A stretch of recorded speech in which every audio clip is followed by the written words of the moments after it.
India's number 1 varicose veins hospitals ఐబీసీను సంప్రదించండి. మీ నొప్పి లేని ప్రయాణాన్ని ప్రారంభించండి. నమస్తే రమ్మగారు. నమస్తే జయ. రమ్మగారు, మనము శ్రావణ మాసంలో మంగళగౌరి వ్రతం చేసుకుంటాం. అసలు ఈ వ్రతం యొక్క విశిష్టత? శ్రావణ మాసంలో మాత్రమే వచ్చే మంగళగౌరి వ్రతం. మామూలుగా స్త్రీల వ్రత కథలు బోల్డ్ అని కనపడతాయి మనకి. వివాహం అయ్యాక పిల్లలతో ఆడపిల్లలతో నోవులు పట్టిస్తారు. ఒక్కో ఇంట్లో మూగుదానికైనా 3 నోవులు అనేవారు మామగారు, అలా చెప్పేవారు. అవును, కనీసం ఎంత చేతకాని వాళ్ళైనా 3 నోవులైనా చేయాలని. కొంతమంది కట్టలు తద్ది నోవులు ఉంటాయి, ఉండ్రాలు తద్ది నోవులు ఉంటాయి, తద్ది నోములు. అవును. ఇవి కాకుండా పౌర్ణమి నోములు ఉండేవాళ్ళు కొంతమంది ఉంటారు. వాళ్ళ ఇళ్లలో ఆచారాన్ని బట్టి ఆచారాలతో నిమిత్తం లేకుండా చేసుకోగలిగే నోములు కొన్ని. అవి ఇప్పుడు ఇట్లా పర్వదినాల్లో వచ్చేవి. ఇవే కాకుండా కార్తీకంలో చేసుకునేవి. ఆచారాలతో సంబంధం లేదు, నా అక్కర్లా, మనం చేసుకోవచ్చు. మామూలుగా గౌరీదేవి అంటే గౌరీదేవి సువాసిని, ఆమెని నిత్య సువాసిని అమ్మవారు. ఆమెను పూజించిన వాళ్ళకి 5వ తనం కలకాలం నిలుస్తుంది. భర్తతోటి మనకి అనుబంధం లేకుండా ఇబ్బందులు లేకుండా ఉంటాయని గౌరీ ఆరాధన, నిత్య గౌరీ ఆరాధన చేయాలని చెప్తారు.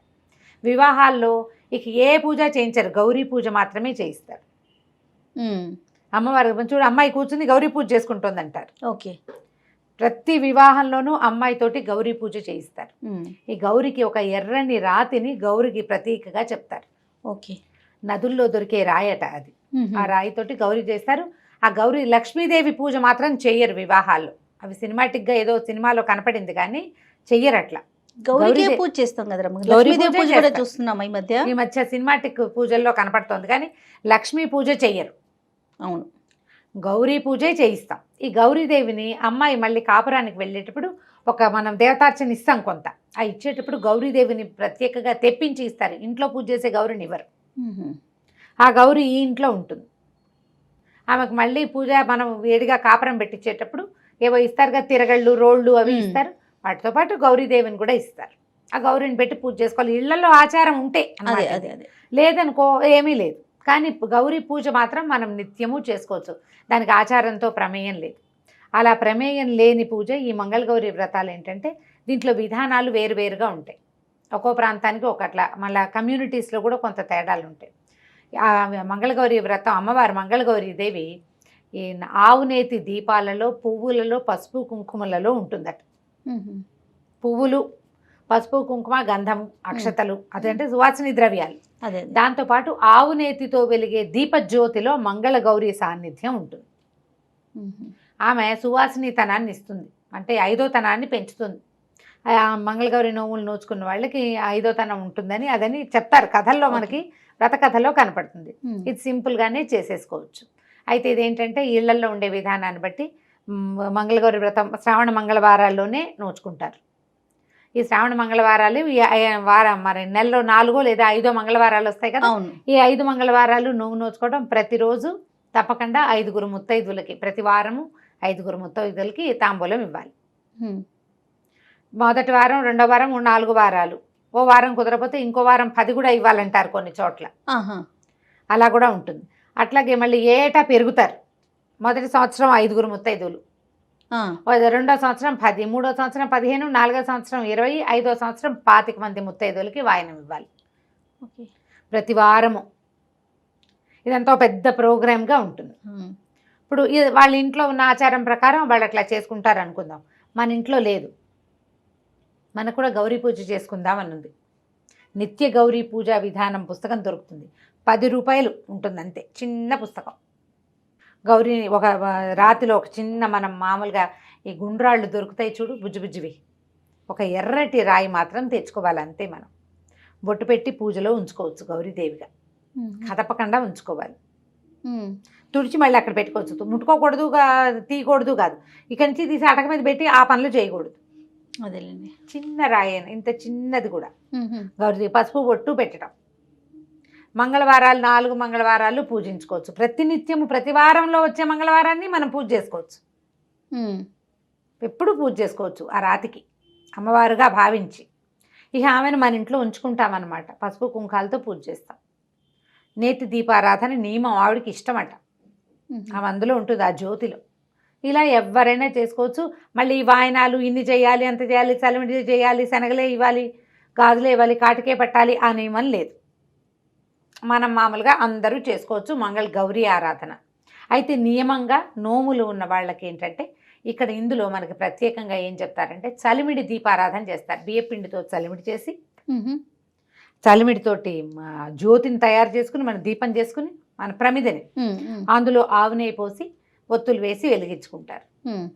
ఈ దీప చాలా ఆరాధన అంతా మామూలు షోడశోపచార ఆరాధన అందరు లక్ష్మీదేవికి చేసినట్టే గౌరీదేవికి చేస్తాం. అమ్మవారికి శనగలు ఒకటి నివేదన చేస్తారు. ఓకే. శనగలు బియ్యపిండి చలిమిడి ఇది ప్రమిద ఏదైతే పెట్టామో జ్యోతి మనమే తినాలి. అవును. జ్యోతి ఎవరు నోవు నోచుకుంటారో వాళ్ళే తింటారు, వాళ్ళే ప్రసాదంగా స్వీకరించాలి. అయితే ఇప్పుడు చలిమిడేమో మనం అమ్మవారికి నివేదన చేయటం, అందరికీ పంచిపెట్టడం. చలిమిడి శనగలు వాయనంగా ఇస్తాం. ఈ శనగల్ని చలిమిడిని కూడా అమ్మవారికి నివేదన చేసినాక దాన్ని మనం వాయనం చేస్తాం. అరటిపళ్ళు, తమలపాకులు, వర్షాకాలం కాబట్టి ఇప్పుడు కొంచెం కమలాలు అవి వస్తాయి, అవి ఇవ్వచ్చు. మన శక్తిని అనుసరించి కొబ్బరికాయలు ఇవ్వచ్చు, జాకెట్ బట్టలు ఇవ్వచ్చు, మన ఓపిక. అయితే దీంతో ప్రధానంగా ఇచ్చేది ఏంటంటే మనం ఈ మంగళగౌరికి సంబంధించిన కథ చదువుకుంటాం. మామూలు స్త్రీల వ్రత కథలన్నిటికీ పూజ అయిపోయాక తోరం కట్టుకుని తోర పూజ చేయటం, ఆ తోరం చేతికి కట్టుకున్నాక కథ వినాలి అక్షింతలు చేత్తో పుచ్చుకొని. ఈ చేతిలో ఉన్న అక్షింతల్ని కొన్ని దేవి మీద వేసి కొన్ని మన మీద వేసుకుంటాం. అప్పుడే ఫలితం లభిస్తుందని చెప్తారు. ఈ అక్షింతలు పట్టుకున్నాక దీని మీద ఏం చేస్తారంటే ఈ దీపము వెలుగుతూ ఉంటుంది కదా, ఆవునేతి దీపం, ఆ దీపం మీదకు ఒక కత్తి కానీ అట్లకాడ కానీ చూపిస్తారు. దీపారాధన మీద మనం ఏదైనా ఒక వస్తువు పెడితే ఏమవుతుందంటే పొగ బారుతుంది, నల్లగా అవుతుంది కదా, కాటుక. ఈ మంగళవారపు కాటుక చాలా విశేషమైంది. ఈ కాటుక ధరిస్తే ఎన్నో రకాల జబ్బులు తగ్గుతాయి అంటారు. 5వ తనం పెరుగుతుంది. స్త్రీలు తప్పకుండా కాటుక ధరించాలి కదా, అది సువాసిని ద్రవ్యాలు కాటుక కూడా ఉంటుంది. కాటుక పెట్టుకోవాలి. నేనైతే మంగళవారాలు నోవులప్పుడు కాటుకలు పెట్టుకుంటుంది. మామూలుగా నాకు కాటుక అలవాట్లేదు కదా, మీకు అలవాట్లేదు. కానీ శ్రావణ మంగళవారాలు చేసిన 5 సంవత్సరాలు పెట్టుకున్నాను. నేను తీసి పెట్టుకునేదాన్ని. మా పిన్నత్త గారు ఒక ఆవిడకి చాలా ఇష్టం మంగళవారపు కాటుక. ఆవిడకి ఒక కుంకుమ భరణలోకి తీసి పెట్టి ఆవిడకి ఇచ్చాను కూడా ఒక సంవత్సరం. చివర చాలా ఎక్కువ కావాలని చాలాసేపు నిదానంగా పట్టి ఆ పెట్టిన కాటుక ఎండి కుంకుమ భరణలో వేసిస్తే ఆవిడ చాలా రోజులు పెట్టుకున్న తర్వాత నా కుంకుమ భరణ నాకు ఇచ్చారు. కొంతమందికి ఇష్టం ఉంటుంది అట్లా.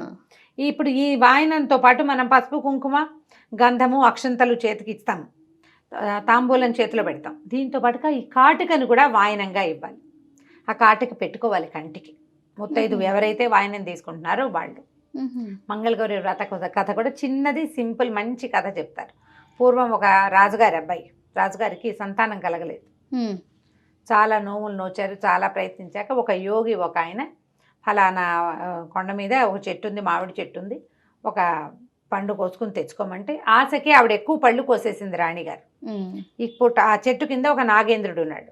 ఆయన కోపించాడు. పళ్ళన్నీ మాయమైపోయినా ఒక్క పండే మిగిలింది. ఆవిడ దుఃఖంతో ఇంటికి వచ్చింది.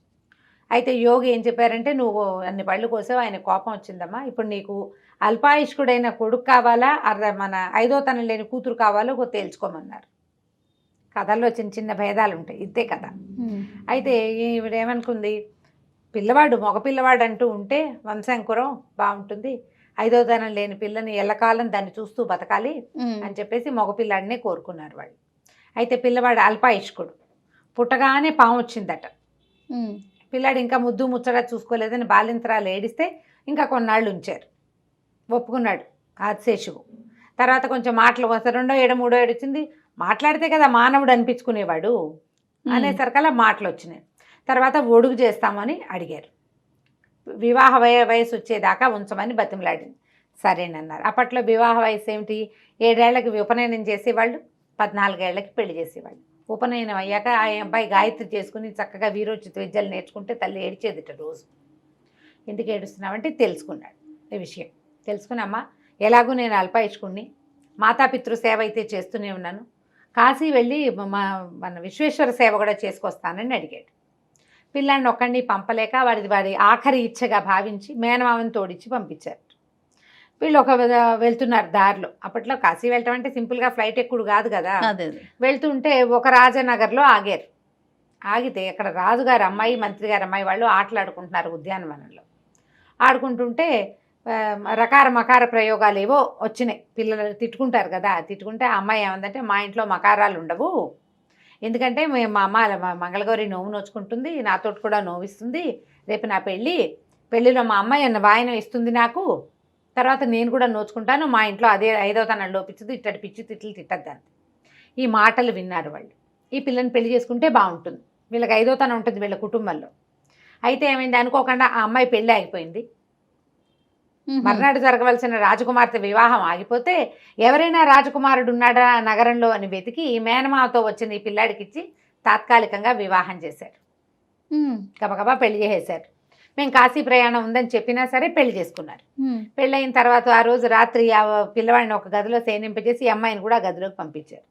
పంపిస్తే అమ్మాయి వాళ్ళ అమ్మగారు ఏం చేస్తుందంటే, పెళ్లిలో మంగళవారం ఇప్పుడు నోవు చేసుకుంటే దీని ఉద్యాపన ఎలా చేయాలి, కుమార్తెలకి లేదా ఎవరైనా పెళ్లి కూతురికి వివాహంలో అప్పచెప్తారు.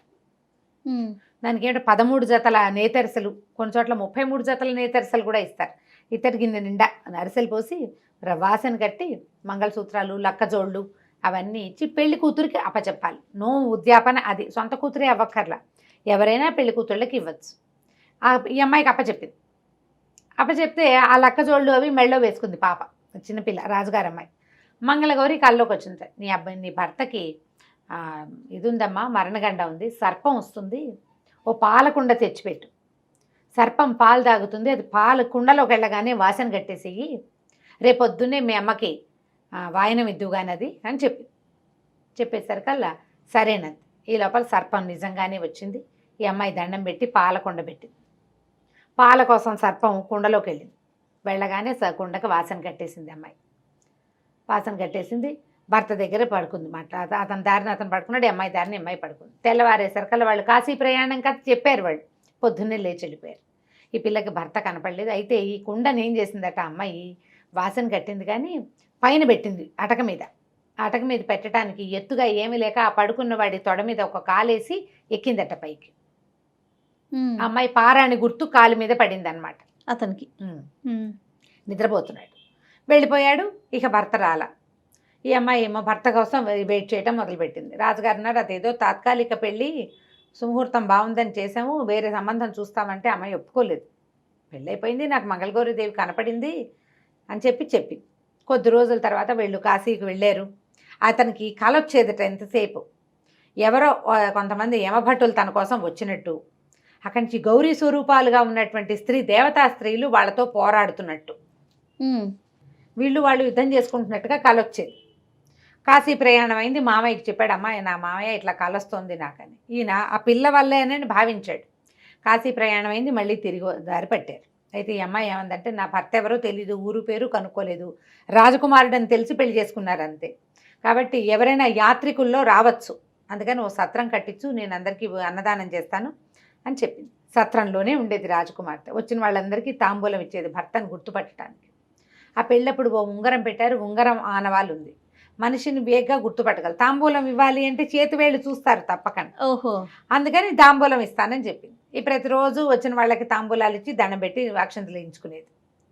ఒకరోజు నిజంగానే భర్త మేనమామ ఇద్దరు వచ్చారు. వచ్చేసరికి అలా గుర్తుపట్టింది, ఇతను నా భర్త అని. అయితే వాళ్ళు కూడా ఒప్పుకున్నారు. అతని కాలు మీద పారాణి అచ్చు మాత్రం అలాగే ఉండిపోయింది, ఎంత తోమినా పోలేదట. ఆ గుర్తుతోటి ఈ అమ్మాయే తన భార్యని అతను ఒప్పుకున్నాడు, పెళ్లి చేసుకున్నాం మేమని. తర్వాత రాజుగారు సంతోషించి తర్వాత అప్పుడు ఈ పిల్ల ఈ కథ అంతా చెప్పింది అనమాట. చెప్పి ఆ కుండలో ఏం పెట్టింది, పాముని కట్టేసింది కదా, ఆ కుండ తీసింది భర్త వచ్చాక. సరిగ్గా మళ్ళీ శ్రావణ మాసం జరిగిందనమాట, ఏడాది పట్టింది. మళ్ళీ శ్రావణ మాసం వస్తే శ్రావణ మంగళవారం నోవు నోచుకుని ఆ కుండ విపదీస్తే, కుండలో ఒక ముత్యాల దండ ఉంది సర్పం బదులు. ఆ ముత్యాల దండని తల్లికి వాయనంగా ఇచ్చింది అమ్మాయి. ఆవిడ సంతోషించి ఆ కుండని పుచ్చుకొని ఆ దండని మళ్ళీ కూతురికే వేసి భర్తతోటి పంపించేసింది. వెనక్కి వచ్చేసారు. అమ్మాయి ఇంటికి వచ్చాక అమ్మ అందరు అడిగారు అత్తవారింట్లో, అమ్మాయి ఇతనికి ప్రాణగండం పుట్టకతోటి, వీడు పుట్టకముందే గండంతో పుట్టాడు, దీన్ని ఎట్లా పోగొట్టావు అంటే, ఈ శ్రావణ మంగళవారపు నోము వల్ల ఇది పనిచేస్తుందని, ఇలా అని అమ్మవారు దర్శనం ఇచ్చిందని. అప్పుడు కుర్రవాడు కూడా చెప్పాడు, నా కల్లో యమభట్లు కనపడేవాళ్ళు, వాళ్ళు మంగళగౌరి ఇదే అమ్మవారి యొక్క సైనికురాళ్ళు, స్త్రీ శక్తులు యుద్ధం చేస్తున్నట్టు నాకు కనపడేది అని. తర్వాత నుంచి ఇక ఆ రాజ్యంలో అందరికీ దండోర వేయించారట. శ్రావణ మంగళవారం నోములు నోచుకోండి ఆడపిల్లలందరూ. దీన్ని కన్నెగౌరి నోము కింద చిన్నపిల్లలతోటి కూడా నోయిస్తారు, కొన్ని కుటుంబాల్లో ఉంటుంది. మ్మ్. 5 ఏళ్ళు నిండాక పిల్లలతో నోము పట్టిస్తారు, 5 సంవత్సరాలు చేయిస్తారు. పెళ్ళయ్యాక కుదిరినా కుదరపోయినా అదేలేండి, ముందుగా వారిని వెళ్ళినా అని, కానీ తర్వాత కూడా చేయించుకుంటారు. ఇది ఒక పద్ధతి విధానంగా చేయించవచ్చు. ఇంత నోవు చేయలేని వాళ్ళు ఒట్టిగా గౌరీ పూజ చేసుకుని ఈ కథ విని అక్షింతలు వేసుకున్నా కూడా మంచి ఫలితం లభిస్తుంది. భర్తలతోటి అనుబంధం పెరగటం కోసం ఇలాంటి మంగళవారపు నోవులు నోయిస్తారు. కథ ఎంత చక్కగా ఉందో చూడు, మంచి అద్భుతంగా. చందమామ కథలాగా. అవునండి. సో, పతివ్రతల కథలు అవును, అవకాశాన్ని బట్టి ఎవరైనా ఎవరైనా చేసుకోవచ్చు, చేసుకోవచ్చు. వాయనము సిద్ధాంతంగా ఇవ్వాలి అంటే ఎవరైనా మీ ఇంట్లో పెద్దవాళ్ళని అడగండి. అడిగి చేసుకోవచ్చు. లేకపోయినా మనం శ్రావణ మాసం అంతా ప్రతిరోజు ఎవరికైనా తాంబూలం ఇవ్వచ్చు. 5 లెక్కేం లేదు, ఖచ్చితంగా ఒకళ్ళకి తాంబూలం ఇవ్వాలని పెట్టుకుని మంచిది, శుభకరమైన సంగతి కదా. అవును, ఎవరికైనా ఇస్తే ఎప్పుడు ఇచ్చింది వస్తుంది, అంతేగా. అంతే పళ్ళు రమ్య. పళ్ళ పళ్ళు పువ్వులు చక్కగా మంచివి నిత్యం తాంబూలం ఇవ్వచ్చు. లేదా శుక్రవారాలు మంగళవారాలు 8 కనీసం. రోజులు వస్తాయి, లేదా 9 రోజులు వస్తాయి మొత్తం కలిపి. శుక్రవారాలు ఇస్తాం, మంగళవారాలు కూడా ఇవ్వండి. గౌరీ పూజ చేసుకుని చక్కగా పసుపు కుంకుమ ఇచ్చి ఎవరికైనా ఆ వచ్చిన ముత్తైదువుని గౌరిగా భావించి ఇల్లంబటి వెళ్ళే ఇవ్వక్కర్లా. మనకి వచ్చిన వాళ్ళు పక్కింటి వాళ్ళు ఒక మాట రా తాంబూలం ఇస్తానని ఇచ్చుకోవచ్చు చక్కగా. రైట్ అమ్మగారు, నమస్తే. నమస్తే జీ.